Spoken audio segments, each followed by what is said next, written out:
Gold, trusted gold buyers. మీరు తాకట్టు పెట్టిన బంగారాన్ని విడిపించి ఈ రోజు ఉన్న మార్కెట్ ధరకు కొనబడును.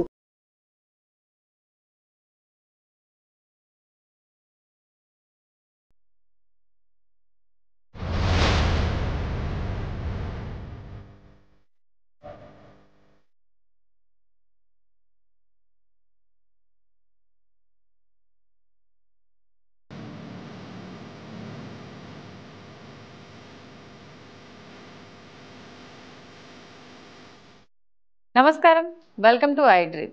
మన సంస్కృతి కార్యక్రమానికి స్వాగతం. నేను మీ విజిత. ప్రస్తుతం నేనున్నాను హైదరాబాద్లోని సరూర్ నగర్ మండలం, రంగారెడ్డి జిల్లా ఫణిగిరి కాలనీ, చైతన్యపురి ప్రాంతంలో వెలసి ఉన్నటువంటి శ్రీ లక్ష్మీ నరసింహస్వామి ఆలయం దగ్గర.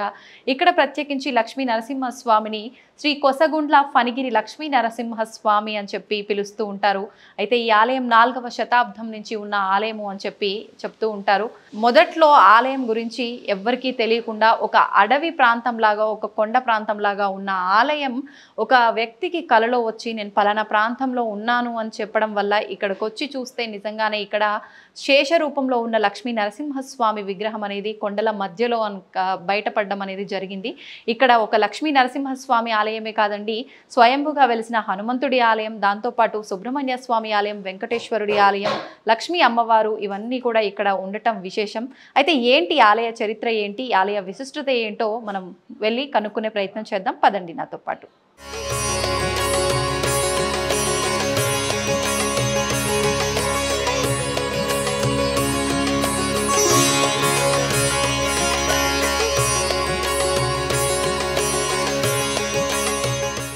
నమస్తే అండి.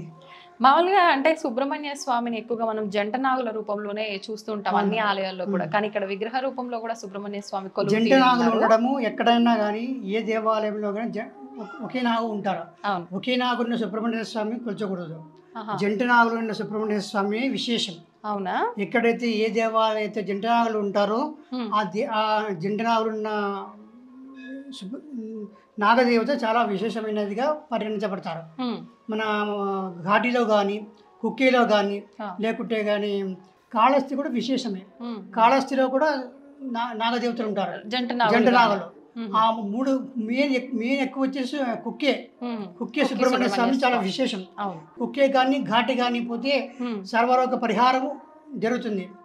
ఈ 2 విశేషమైనది. సేమ్ అక్కడలాగానే ఇక్కడ కూడా మన ఇక్కడ ఫణిగిరి లక్ష్మీ నరసింహస్వామి దేవాలయంలో ఇక్కడ వచ్చేసి ఈ నరసింహస్వామి వచ్చేసి స్వయంభూ నరసింహస్వామి. ఏ సంవత్సరంలో ఉద్భవించారో తెలియదు కానీ చాలా మహిమాన్వితమైనటువంటి దేవుడు ఆయన. అనేకమైనటువంటి కోరికలు నెరవేర్చేటువంటి స్వయంభూ నరసింహస్వామి. ఎవరికి భక్తాదులకి ఏ కోరికలు నెరవేరుస్తారో ఆ యొక్క కోరికలన్నీ కూడా నెరవేరుస్తున్నాడు. కొంగు బంగారమై ఆ యొక్క ప్రతి శనివారం ఆయనకి విశేషంగా రోజు జరుగుతుంది, కానీ శనివారం మాత్రం విశేషంగా జరుగుతుంది. ప్రతి మంగళవారం కూడా ఈయనకు సుబ్రహ్మణ్య స్వామికి విశేషంగా జరుగుతుంది. ప్రతి మంగళవారం ఎలాంటి పూజలు జరుగుతుంటాయి? అర్చనలు, అభిషేకాలు, కుంకుమార్చనలు ప్రతినిత్యము ఉంటాయా? ప్రతినిత్యం ఉంటుంది. విశేషంగా మంగళవారం ఉంటుంది. మంగళవారము ఎవరైనా భక్తాదులు వచ్చి మహాన్యాసపూర్వకం జరిపిస్తే కూడా జరుపుతాం. వాళ్ళకి ఏ విధంగా జరపమన్నా కూడా జరిపిస్తాం. వాళ్ళ కోరికలు ఏ విధంగా నెరవేరుస్తారో ఆ భగవంతునికి ఆశీర్వాదం ఆ విధంగా. మామూలుగా సాధారణంగా ఎవరైనా వివాహం ఆలస్యం అయితే, ఆలస్యం ఉంటే కదా, ఇక్కడ ఎలాంటి పూజలు జరుగుతాయి దానికి సంబంధించి? ఇక్కడ అట్లాంటివి ఏమి ఉండవమ్మా, సంతానం ఏమి అట్లాంటివి ఉండదు.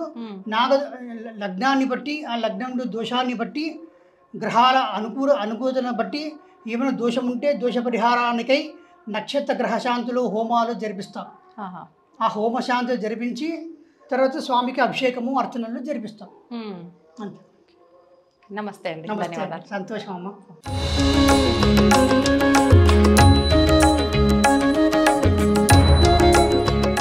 ఇక్కడ ప్రత్యేకించి సుబ్రహ్మణ్య స్వామి దగ్గర విశేషంగా మనం ఏదైనా మొక్కుకున్న, ఏదైనా కోరికతో గనక మనం ఉండి అక్కడ ఒక మొక్కుకొని, చాలా మంది అంటూ ఉంటారు విగ్రహ ప్రతిష్ఠ, నాగ ప్రతిష్ఠ చేయిస్తూ ఉంటారు వాళ్ళ కోరిక నెరవేరితే అని చెప్పి. ఇక్కడ అలాంటి అవకాశం కూడా ఉందండి. మనం ఏదైనా మనసులో కోరిక తలుచుకొని ఆ కోరిక నెరవేరిన అనంతరం ఇక్కడ నాగ ప్రతిష్ఠ కూడా చేయించుకునే అవకాశం కూడా ఉంది. ఇప్పుడు సుబ్రహ్మణ్య స్వామి ఆలయంలోంచి మనం బయటికి రాగానే కిందికి వెళ్తున్న మార్గంలోని ప్రసన్నాంజనేయ స్వామి ఆలయం కూడా ఉంది. ఇప్పుడు స్వామివారిని కూడా దర్శించుకుందాం రండి.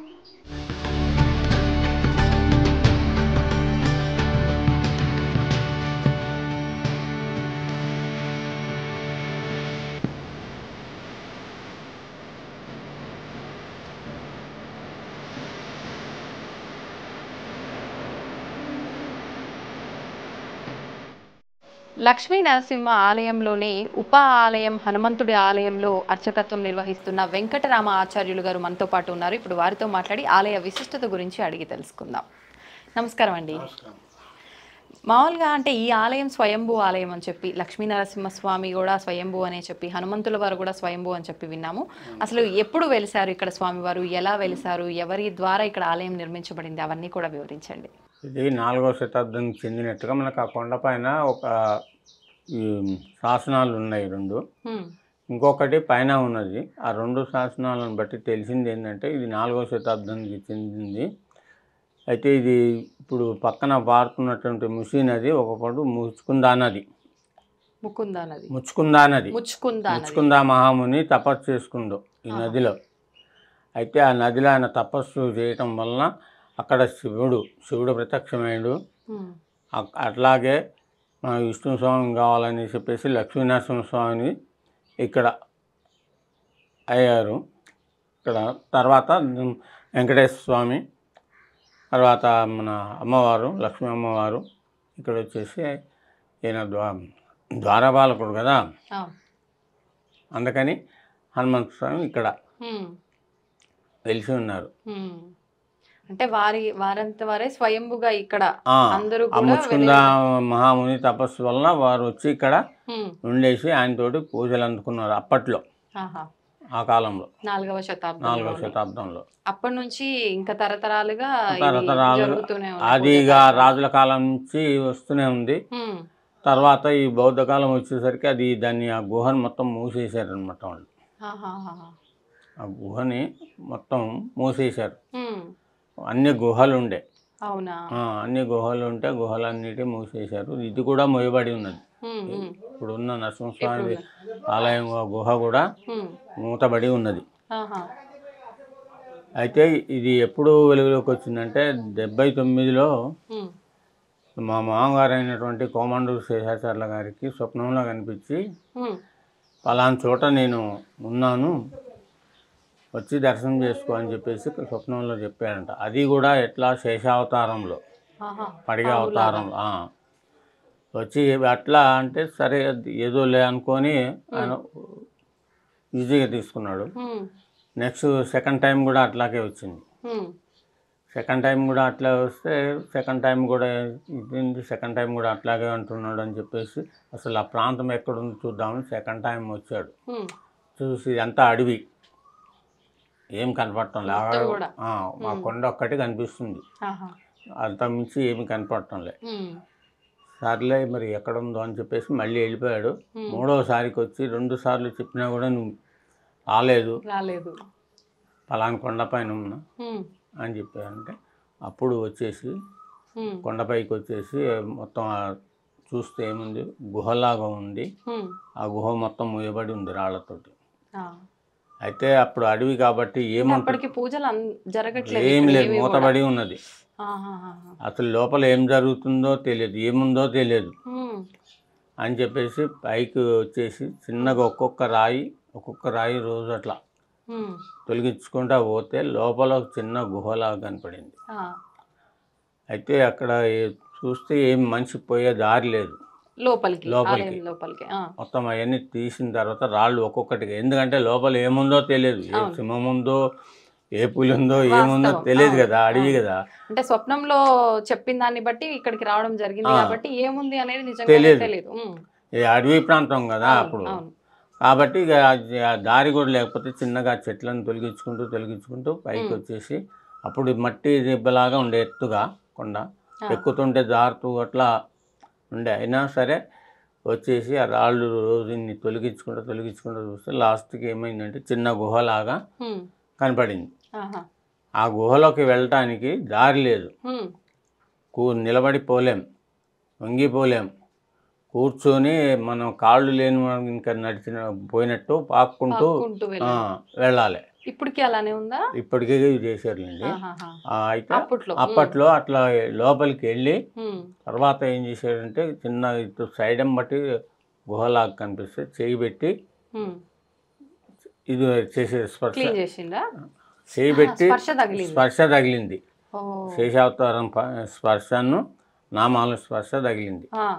అప్పుడు అనుకున్నాడు అయితే స్వామివారు ఇక్కడ ఉన్నారు, ఏం చేసి ఉన్నారు అని చెప్పేసి అప్పటి నుండి ఆయనకి టైం దొరికినప్పుడల్లా వచ్చి ఆరాధన చేయటం, అట్లా కొంచెం శుభ్రం చేసుకోవటం, రోజు ఇంత చేసుకొని శుభ్రం చేసేసి అట్లా వచ్చి వారం వారం ఆరాధన చేసుకోవటం, అభిషేకం చేయటం ఇట్లా చేస్తుండే. అతను లెక్చరర్, అటు డ్యూటీ చేసుకుంటూ ఇటు శనివారం వచ్చేసి ఇట్లా చేసుకుంటూ అట్లా కొన్నాళ్ళు గడిపాడు. ఆ తర్వాత కొంచెం పబ్లిక్ ఏమో పోవద్దు పైకి, ఏమున్నాయో అది అని అన్న ధైర్యం చేసి వచ్చాను. తర్వాత ఇట్లా సంగతి అని చెప్పేసి 4-5 చెప్తే వాళ్ళు చిన్నగా వచ్చి చూడటం అది చేయటం జరిగింది. అప్పటి నుంచి ఇక అప్పుడు రాములు తహసీల్దార్ అని ఉండే, అప్పుడు తహసీల్దార్ కదా 78-80. ఎప్పుడు ఇది సుమారు ఏ సంవత్సరంలో? ఏది ఇప్పుడు ఇదంతా ఇదంతా 81లో అప్పుడు తహసీల్దార్ ఉండే, రాములు తహసీల్దార్ అని. వాళ్ళు అప్పుడప్పుడే కొత్తగా కాలనీ అవుతుంది, అక్కడ ఒక ఇల్లు అట్లా వాళ్ళ రాములు తహసీల్దార్ అని ఉంటే అట్లా కొంతమందిని ఫ్రెండ్స్ తయారు చేసి వాళ్ళ ద్వారా కొంత డెవలప్ చేసుకుంటా ఆ తర్వాత చిన్నగా స్వామివారి అనుగ్రహం తీసుకొని ఆజ్ఞ తీసుకొని కొండని కొద్దిగా మనకు కూర్చునే వెసులుబాటు చేసుకునేటట్టు ఆయన ఆజ్ఞ తీసుకొని అప్పుడు అంతవరకు తొలగించడం జరిగింది ఆ కొండని. మరి తర్వాత ఇప్పుడు హనుమంతుల వారు కానివ్వండి, ఇక్కడ సుబ్రహ్మణ్య స్వామి, ఇదంతా కూడా ఎప్పుడు జరిగింది? ఈ సుబ్రహ్మణ్య స్వామి ఒక 2 years అవుతుంది ప్రతిష్ట, గణపతి ప్రతిష్ట, నవగ్రహాలు ప్రతిష్ట. స్వయంభూలు ఎవరంటే లక్ష్మీనరసింహస్వామి, ఆంజనేయ స్వామి, వెంకటేశ్వర స్వామి, అమ్మవారు, తర్వాత కింద శివుడు, మూసి మధ్యలో ఉంటుంది అది. అయితే ఈ కొండ అది ఎట్లా ఉందంటే ఆ శిలా కొండ పడిగ టైప్లో ఉండటం వలన ఫణిగిరి లక్ష్మీనరసింహస్వామి, ఫణి అంటే పాము, గిరి అంటే కొండ, ఫణిగిరి లక్ష్మీనరసింహస్వామి ఆ విధంగా పేరు వాడుకలో వచ్చింది. అంటే ఇది అప్పటికే అంటే మామయ్య గారు గుర్తించిన తర్వాతనే ఈ పేరు అనేది వాడుకలోకి వచ్చిందా? ఇంకా అంటే ఆ తర్వాత చాలా రోజులకు వచ్చింది అనుకోండి. అప్పుడు నరసింహస్వామి గుట్ట అంటుండే, చైతన్యపురి నరసింహస్వామి గుట్ట అంటుండే.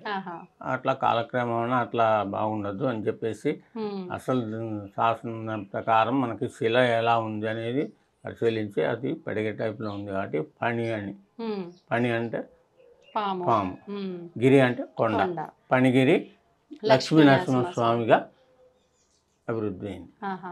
మామూలుగా అంటే ఎటువంటి కోరికలతో ఎక్కువగా భక్తులు వస్తుంటారు? నేను విన్నది ఏంటంటే మనము యాదాద్రి లక్ష్మీ నరసింహస్వామి ఆలయంలో గనక మనం వెళ్ళి దర్శించుకుంటే ఎంత మనకు అనుగ్రహం ఉంటుందో స్వామివారిది, అక్కడికి వెళ్ళలేని వాళ్ళు ఇక్కడికి వచ్చినా అంతే అనుగ్రహం ఉంటుంది అని చెప్పి, ఇది వాస్తవం అండి? తప్పకుండా అవుతుందండి. సంతానం లేని వాళ్ళు ముడుపులు కడతారు, తర్వాత మ్యారేజ్ కాని వాళ్ళు వచ్చి కడతారు, వాళ్ళకి ఏమన్నా బాధలున్నా ముడుపు కట్టుకుంటారు. అలాగా వాళ్ళు అందుకనే ఇంత డెవలప్ అవుతూ వస్తుంది స్వామి. ఓకే, అంటే ఇందాక నేను మెట్లకు బొట్లు పెట్టడం అది కూడా చూసా, అది కూడా ఇక్కడ ఒక మొక్కేనా? అది కూడా మొక్కే.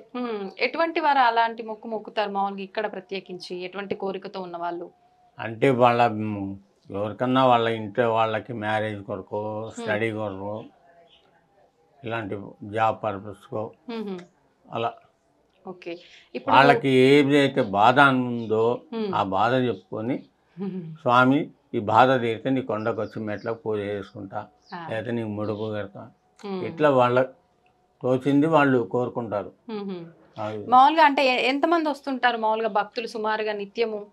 నిత్యము అంటే ఒక 50 నుంచి 60. విశేషమైన రోజుల్లో ఎక్కువగా వస్తుంటారు. ఇక శనివారం నాడు, ఏకాదశి ఇలాంటి పర్వదినాల్లో మాత్రం 100 అట్లా వస్తారు. కళ్యాణం అప్పుడు మాత్రం ఒక 700-800 మెంబర్స్, 1000 వరకు కూడా వస్తారు. విశేషమైన రోజుల్లో కళ్యాణం నరసింహ జయంతి ఉంటుంది 2 days. అప్పుడు ప్రత్యేకమైన అభిషేకాలు, అర్చనలు జరుగుతుంటాయా?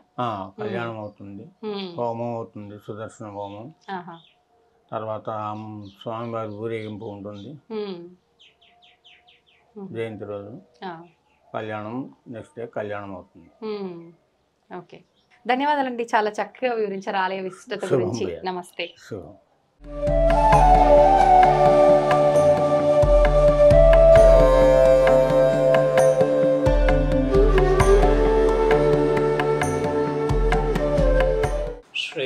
श्रीलक्ष्मीस्मिन् पूजां करिष्ये। ॐ केशवाय नमः नारायणाय नमः नाथाय नमः गोविन्दाय विष्णुवे नमः सूत्रवाय नमः त्रिविक्रमाय नमः ॐ वामनाय नमः श्रीधराय नमः विष्णुवाय नमः पद्मनाभाय नमः नारायणाय नमः ॐ शङ्करस्वनाय नमः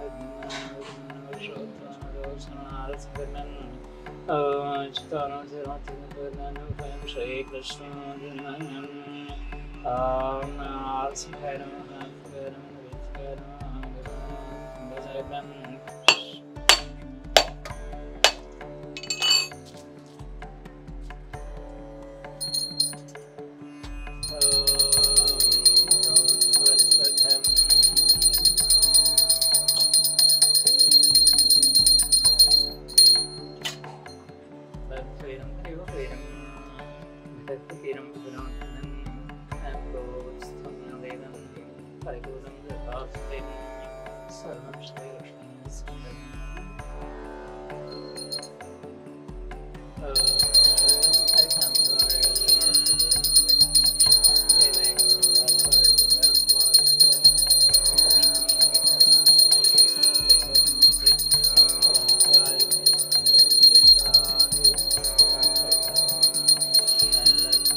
దర్శనం అయితే చాలా చక్కగా జరిగిందండి. అయితే నిజంగా అసలు కొండల మధ్యలో లక్ష్మీ నరసింహస్వామి నిజంగా చాలా కళ్ళకి కనుల విందుగా అనిపిస్తున్నారు.